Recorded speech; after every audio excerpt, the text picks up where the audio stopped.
देश के प्रधानमंत्री नरेंद्र मोदी जी ने 10 वर्ष के कार्यकाल में देश को उन्नति के शिखर पर पहुंचा दिया है तथा वर्तमान में वह विश्व स्तर के राजनेता बन गए हैं। विश्व के कई देश मोदी जी का लोहा मानते हैं। किसी भी विवाद की स्थिति में मोदी जी के हस्तक्षेप को स्वीकार करते हैं। असली दिवाली अब तब मनेगी जब लोकसभा में भाजपा की विजय होगी। यह बात मुख्यमंत्री डॉक्टर मोहन यादव ने नागदा में रविवार को चंबल तट स्थित मुक्तेश्वर महादेव मंदिर प्रांगण में भाजपा कार्यकर्ता स्नेह मिलन समारोह को संबोधित करते हुए कही। मुख्यमंत्री श्री यादव ने विशाल सभा को संबोधित करते हुए कांग्रेस की अतीत की गलतियों पर प्रहार किए तो वर्तमान नीतियों को जमकर कोसा। वे अपने उद्बोधन में अधिकांश समय कांग्रेस के खिलाफ जमकर बरसे। दूसरी तरफ भाजपा की कार्यशैली की भूरी भूरी प्रशंसा की। नागदा पहुंचे मुख्यमंत्री श्री यादव ने एक बड़ी सौगात उज्जैन नागदा जावरा 4 लेन करने पर कार्य करने की घोषणा की। यह मांग सांसद अनिल फिरोजिया ने रखी थी। हालांकि नागदा को जिला बनाने की प्रक्रिया को आगे बढ़ाने के लिए कुछ सीएम बोलेंगे, इस बारे में जनता बड़ी उत्सुकता से इंतजार कर रही थी, लेकिन निराशा हाथ लगी। डॉक्टर यादव ने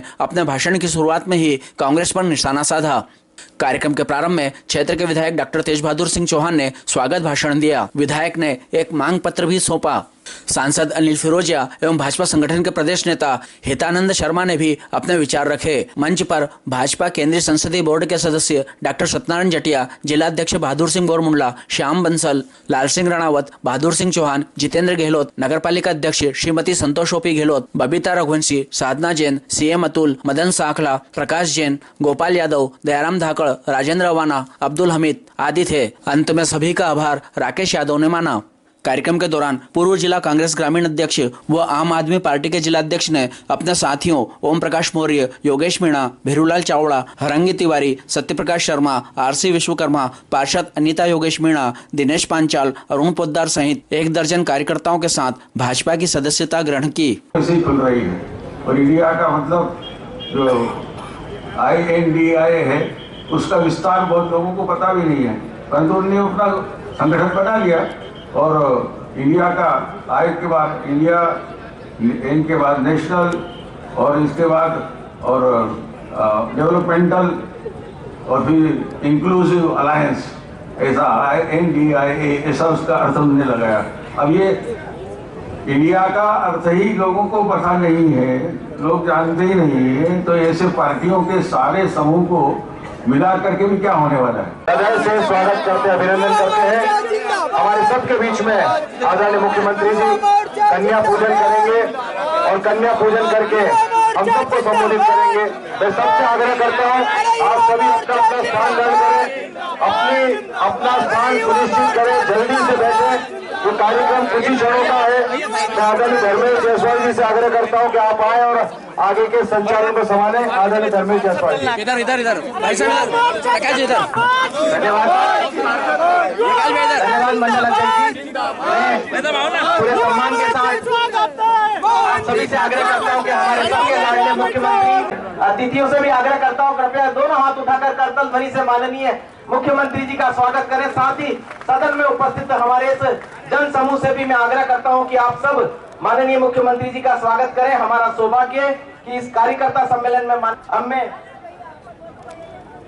मैं आमंत्रित करता हूं आदरणीय डॉक्टर तेज बहादुर सिंह जी चौहान के साथ सभी इस स्वागत अभिनंदन में आप सभी माननीय मुख्यमंत्री जी का स्वागत करें।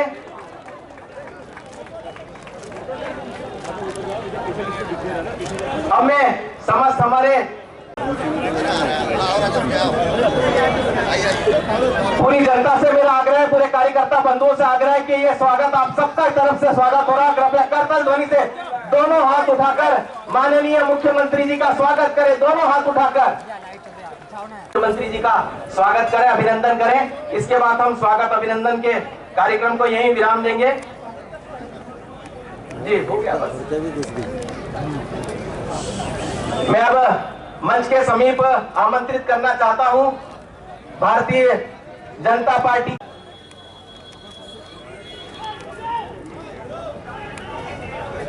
उज्जैन जिला कांग्रेस के पूर्व अध्यक्ष और आप पार्टी के विधानसभा के प्रत्याशी आदरणीय सुबोध स्वामी जी अपने साथियों के साथ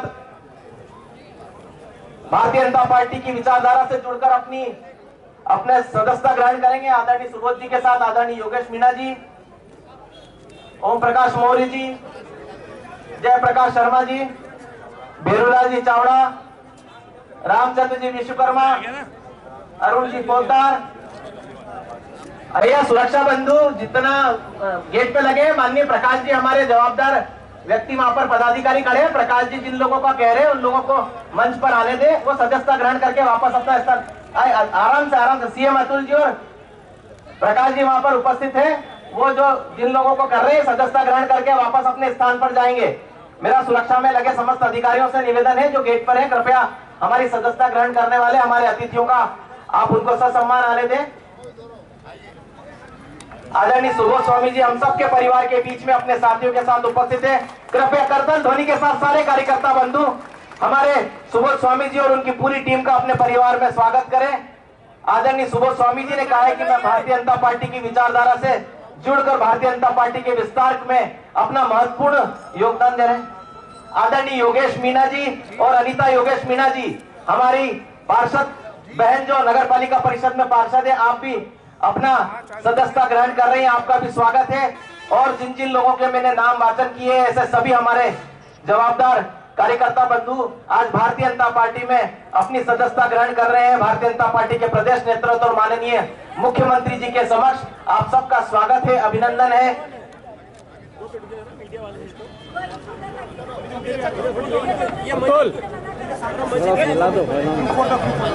सीएम अतुल जी और राकेश जी आप कृपया थोड़ी सी व्यवस्था बनवा ले, ठीक प्रकार से फोटो हो जाए और हमारे नए जो सदस्य हैं इन लोगों का फोटो ठीक प्रकार से आ जाए, इसका थोड़ा सा ध्यान रखें। हमारे जो नए सदस्य हैं वो अग्रिम पंक्ति में उनको खड़ा कर दें।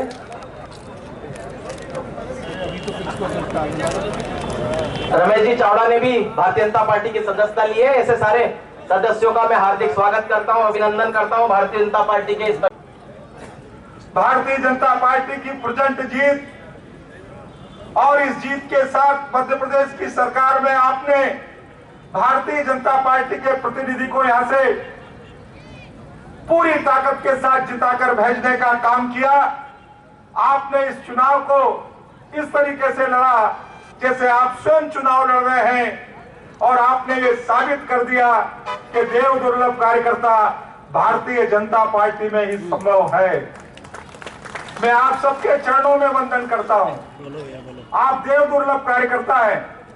मैं सब भाइयों और बहनों को मेरी ओर से हृदय से धन्यवाद ज्ञापित करता हूं, कृतज्ञता व्यक्त करता हूं।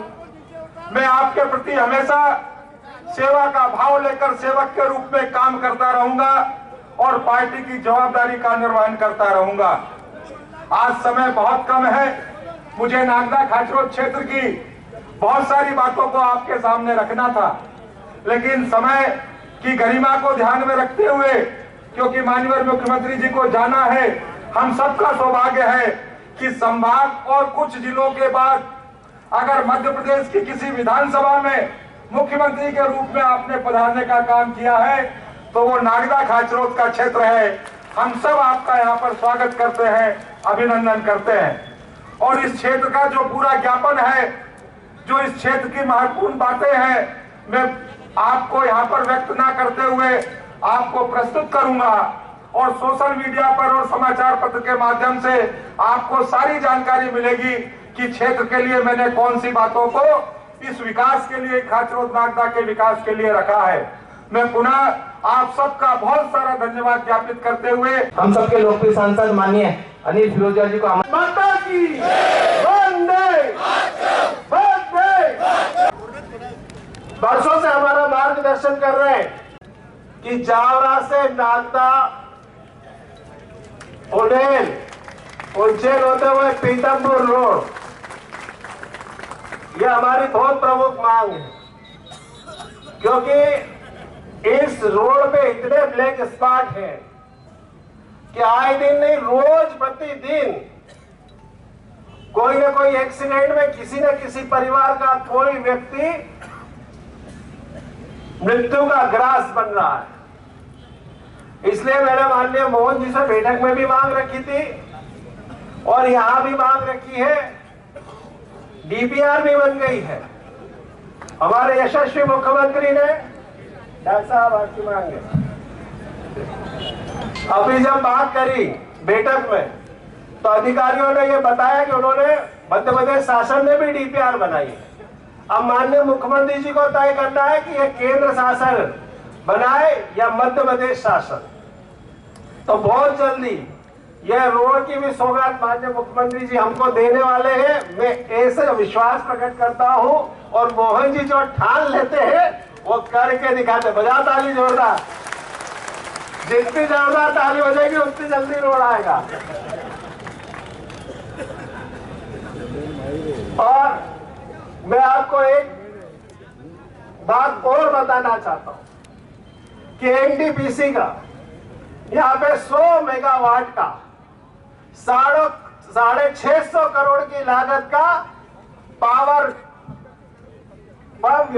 स्टेशन यहाँ पे नागदा उज्जैन रोड पे स्वीकृत हो गया। जमीन भी आवंटित हो गई, टेंडर भी लग गए।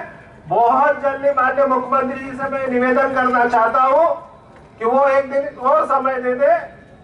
माननीय मोहन जी, एक दिन आप और समय दे दें ताकि उसका भी हम भूमि पूजन कर दे। ये भी एक बहुत बड़ी सौगात हम नागदा को देने वाले हैं। दूसरा, यहां पे एक जो है नेशनल हाईवे बने तो या तो लॉजिस्टिक हब या फिर एक बड़ा इंडस्ट्री एरिया यहां पे चिन्हित हो ताकि यहां के युवाओं को खासरो, नागदा, महिदपुर, उन्हेल यहां के युवाओं को रोजगार मिले। यही मैं 3 बात आपसे मांग रहा हूं। बहुत बहुत धन्यवाद। भारत माता की जय। अध्यक्ष जी कल दिल्ली में प्रारंभ करेंगे, माननीय मुख्यमंत्री जी और प्रदेश अध्यक्ष जी भोपाल में प्रारंभ करेंगे। बहादुर सिंह जी अपने जिले का जो केंद्र मानते हो, क्योंकि उज्जैन नगर में तो दूसरा अपना संगठन का जिला है, ये नागदा से प्रारंभ करेंगे या उज्जैन के किसी वार्ड से प्रारंभ करेंगे, इसका उनको स्वायत्तता है। जिलाध्यक्ष जी उसके 1 घंटे बाद प्रारंभ करेंगे। उसके बाद सभी हमारे यहाँ के मंडल अध्यक्ष अपने बूथ पर या अपने निर्धारित बूथ मंडल के केंद्र पर 5 बूथ पर लिखेंगे, फिर इस बार मोदी सरकार, फिर इस बार मोदी सरकार, फिर इस बार भाजपा सरकार। क्या लिखेंगे? फिर इस बार मोदी सरकार, फिर इस बार भाजपा सरकार। ये बैठे हुए नेतृत्व और आप सब कार्यकर्ताओं से आग्रह है कि कल से ये अभियान प्रारंभ होगा। हमारे एक बूथ पर 5 स्थानों पर दीवार लेखन करना है। आजकल दीवार लेखन के प्रकार से अलग अलग तरह से आपके कई वक्ताओं ने बात रखी होगी और उन बातों को दोहराने की जरूरत भी नहीं, लेकिन हमको एहसास है इस बात का। भाजपा की सरकार बन गई, मोदी जी की सरकार बन गई, नरेंद्र मोदी जी के बाद स्टेट गवर्नमेंट की डबल इंजन की सरकार बन गई। और सरकार बनने का जितना आनंद ऊपर के मंच को आता, मैं गारंटी लिख सकता हूं 4 गुना ज्यादा मजा नीचे वालों का आता है। कि गली गली, मोहल्ले मोहल्ले, एक मतदान केंद्र में जो आप लड़ाई लड़ते हो, एक व्यक्ति के सामने सीना ठोक करके, और जो आपकी लड़ाई होती है वो वाकई 56 इंच के सीने वाले को देश ने दुनिया का सरताज बना करके जो मजा आता है वो हमारे लिए एहसास कराती। एक बात जरूर है मित्रों, बड़े अलग प्रकार के ये वर्तमान की राजनीति चल रही, और इस राजनीति को चलोगे तो देखोगे कि काल के प्रवाह में ऐसी कई सारी गलतियां हमको दिखाई देती है, जिन गलतियों के आधार पर हमारे अपने पुराने इतिहास में कई बार हम झांक के देखते हैं तो ऐसा लगता है कि हमारे ही पूर्वज थे, हमारे ही पुरखे थे, उनने ऐसी बड़ी गलती कैसे कर दी, वो उनसे चूक कैसे हो गई। वो चूक अपने को ऐसी अटपटी जरूर लगेगी। और ऐसा एक और बड़ा मामला कि इस देश के अंदर की अच्छाइयों को लेके चलने वाले लोगों की मालिका कितनी बड़ी है, और उनने अपने जीवन के सभी बलिदान करते हुए, सभी प्रकार की पराकाष्ठा करते हुए हमको सदैव मार्ग दिखाया। हमारी अपनी पार्टी के प्रारंभ से बात करें कि जनता पार्टी के पहले जनसंघ के समय से जो भारतीय जनसंघ ने अपनी यात्रा, विचार यात्रा प्रारंभ की, मूल हमारा और कांग्रेस का अंतर क्या है, हम क्यों जीतना चाहते हैं और हम कांग्रेस को क्यों हराना चाहते हैं। कांग्रेस के हमारी कोई जाति दुश्मनी तो नहीं है, लेकिन जाति दुश्मन से बड़ी विचारधारा की हमारी दुश्मनी है। कांग्रेस जब भी होती है हमारे देवी देवता पे उंगली क्यों उठाती है? ये कांग्रेस को इस बात की कीमत चुकाना पड़ेगी। किस बात की हमने गलती की है? हमारे देवी देवताओं के मामले में हम कौन सी दुनिया में रहते हैं? हम इसी हिंदुस्तान में रहते हैं, हम कहीं बाहर नहीं रहते हैं। हमारे लाला अयोध्या बोले हमारे अपने भगवान का जयकारा कर ले, प्रभु रामचंद्र जी महाराज की। आप बताइए कैसी कैसी कल्पना है। और हमारे लिए तो अपने खून में बहने वाले प्रत्येक बूंद की एक एक कतरा कतरा इस बात का एहसास कराता है। इसी जिले के अंदर से 2000 साल पहले भी सम्राट विक्रमादित्य ने दुनिया में भारतीय सनातन संस्कृति का परचम लहराते हुए भगवान राम का मंदिर भी बनाया था, पूरे देश में अलग जगाया था। और मंदिर बनाने के लिए उनको कोई पूजा पाठ के मन में भाव होगा ये तो नहीं मैं मान सकता हूं, क्योंकि विक्रमादित्य के गुणों को अगर अपन देखेंगे तो उनने मानव के अंदर जितने न्यायोचित, वीरोचित, पता नहीं कितने प्रकार के विविध प्रकार के गुणों के साथ जो जीवन जिया है, उस जीवन का परिणाम है। उन्होंने कहा कि समूची मानवता की स्थापना करने के लिए सुशासन का उच्चतम मापदंड अगर किसी शासक में देखेंगे तो हमको विक्रमादित्य में दिखाई देता 2000 साल पहले। और उसका परिष्कृत और पवित्र रूप देखना होगा तो 17 लाख साल पहले प्रभु रामचंद्र में हमको दिखाई देता है कि हम आज भी भगवान राम को लेकर के एक अच्छे शासक की कल्पना करते हैं, जिसके शासनकर्ता के माध्यम से कोई शासक राजा भी कितना लोकप्रिय हो सकता है। हम प्रभु राम को भगवान मानते मानते उनके जो अपने जीवन जीने के वो जो विविध प्रकार के रूप है उनको अंदर देखते तो हर बार अलग ही रूप दिखाई देता है, हर जगह वो अलग कहानी कहते दिखाई देते हैं। ऐसे भगवान राम जिसने पूरे जीवन में सदैव कष्ट उठा करके पूरे देश को अच्छा ही बांटने का प्रयास किया अपने सारे जीवन काल में। और हमने अपने इस देश में भी देखा है, क्या भगवान राम के मामले में आप अगल बगल में देशों को देख लीजिए जो हमारे साथ आजाद हुए थे, लेकिन काल के प्रभाव में आक्रांताओं ने हमको नष्ट करने के पहले हमारे देवी देवताओं पे हाथ लगाया था, उनके देवी देवताओं को मंदिरों को नष्ट भ्रष्ट किया था। लेकिन वो जो काल ऐसा था कि हमारा गुलामी का काल था, हम कुछ नहीं कर पाते थे, कोई बात नहीं, चला गया। अब मैं तो इस कांग्रेस के अंदर की भी धारा को बताना चाहूंगा कि कांग्रेस अपने नेताओं के अंदर झांक के देख ले। हमारे इंदौर के पास महिदपुर के पूर्व विधायक जी बैठे हैं, पंडित मदन मोहन मालवीय वही कांग्रेस के पूर्व अध्यक्ष थे। उन्होंने क्यों काशी हिंदू विश्वविद्यालय की स्थापना की? आपको हिंदू शब्द से इतनी नफरत है ना, वो हमने नहीं किया, लेकिन हिंदू होने का क्या महत्व है यह आपके कांग्रेस के पूर्ववर्ती राष्ट्रीय अध्यक्ष का प्रमाण दिखाई देता है। उनसे पहले लाला लाजपत राय ने क्यों गणेशोत्सव की स्थापना करी? क्योंकि हमारी संस्कृति को जानने के लिए उपक्रम आपको करना पड़ेंगे। लेकिन ये वही कांग्रेस है जो जवाहरलाल नेहरू सोमनाथ का विरोध करते हैं और आज की कांग्रेस अयोध्या का विरोध करती है। दोनों में कोई अंतर, इसलिए कांग्रेस को अपने पाप की माफी मांगना पड़ेगी। दोनों का जो अंतर है उसको मिटाने की आवश्यकता। कांग्रेस राजनीतिक दल तो बनना चाहती है, लेकिन राजनीतिक दल बनते बनते हिंदू मुसलमान में जो बांटना चाहती देश को, कांग्रेस की इसी गलती के कारण से देश का बंटवारा हुआ था। पाकिस्तान अलग बना, हिंदुस्तान अलग बना। उस समय जनसंघ को नहीं था, हम कहां थे उस समय, लेकिन देश का बंटवारा हुआ तो क्यों, किसने किया था? कांग्रेस ने किया था। कांग्रेस चाहती तो इस बंटवारे को टाल सकती थी, लेकिन ऐसे घटनाक्रम में लगातार कांग्रेस अपने आप को डुबाते डुबाते गलत रास्ते पे गई और आज फिर नए बीज बो दिए। आज तो उनको भर भर के मिठाई के थाल 5 लाख लड्डू तो अपनी सरकार भी पहुंचा रही है अयोध्या में। इतने नंगे भूखे नहीं है दिल्ली वाले कांग्रेस के भी। होना तो ये चाहिए था कि वो खुद भी लड्डू के थाल लेके जाते, लेकिन क्या कह रहे? नहीं, हम निमंत्रण को ठुकराते हैं। अरे बाप रे, क्या कर रहे हो? हमने कांग्रेस के बड़े बड़े नेता कह रहे हैं कि कांग्रेस गलती कर रही है, किस मार्ग पे जा रही है, लेकिन कांग्रेस केवल वोट बैंक देख रही है। इसकी कीमत कांग्रेस को चुकाना पड़ेगी और इसकी कीमत चुकाने के लिए मंदिर तो बनेगा 22 तारीख। मंदिर में तो भगवान की प्रतिष्ठा होगी 22 तारीख को।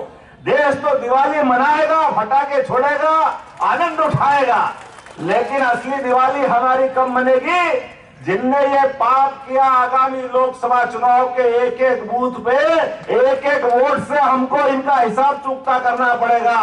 ये कांग्रेस के इस पाप की कीमत कांग्रेस को चुकाना पड़ेगी। मूल हमारी लड़ाई विचारधारा की लड़ाई है, मूल हमारे दर्शन की लड़ाई है।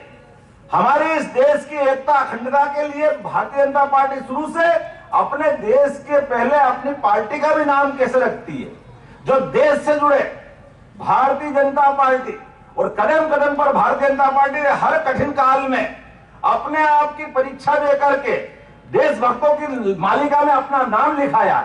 जब कांग्रेस ने आपातकाल लगाया तो आपातकाल के खिलाफ लड़ाई लड़ने में अपनी पार्टी ने अपने खुद का पूरे दल का विलय करके जनता पार्टी में विलय करते हुए वो एक बड़ी लड़ाई लड़ी जिसके बलबूते पे लोकतंत्र बचा है।